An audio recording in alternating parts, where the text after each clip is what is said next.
تم سے بات کرنے کا اپنا ہی مزہ ہے، دوستوں کے ساتھ مستی کرنے کا اپنا ہی مزہ ہے، گرما گرم چائے کے ساتھ پکوڑے کھانے کا بھی اپنا ہی مزہ ہے، انگریزی سیکھنے کا اپنا ہی مزہ ہے۔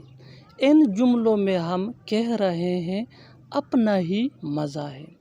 اپنا ہی مزہ ہے کے لیے انگلش میں یوز ہوتا ہے ہیز اٹس اون فیل۔ اپنا ہی مزہ کے لیے انگلش میں یوز ہوتا ہے ہیز اٹس اون فیل۔ آئیے کمپلیٹ اسٹرکچر دیکھتے ہیں۔ Verb plus I N G plus has its own feel, verb plus I N G plus has its own feel. آگے ڈیٹیل سے سمجھاتا ہوں مثالوں سے۔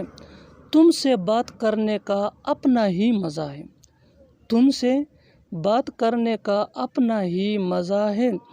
Talking to you has its own feel, talking to you has its own feel. دوستوں کے ساتھ مستی کرنے کا اپنا ہی مزہ ہے، دوستوں کے ساتھ مستی کرنے کا اپنا ہی مزہ ہے۔ Having fun with friends has its own feel, having fun with friends has its own feel. گرما گرم چائے کے ساتھ پکوڑے کھانے کا بھی اپنا ہی مزہ ہے، گرما گرم چائے کے ساتھ پکوڑے کھانے کا بھی اپنا ہی مزہ ہے۔ Having fritters with hot tea also has its own feel.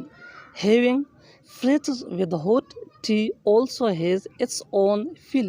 انگریزی سیکھنے کا اپنا ہی مزہ ہے، انگریزی سیکھنے کا اپنا ہی مزہ ہے۔ Learning English has its own feel. Learning English has its own feel. اور آخر میں یہ سینٹنس آپ کے لیے کامنٹ سیشن میں اس کا جواب ضرور دینا۔ دوستوں کے ساتھ باہر کھیلنے کا اپنا ہی مزہ ہے، دوستوں کے ساتھ باہر کھیلنے کا اپنا ہی مزہ ہے۔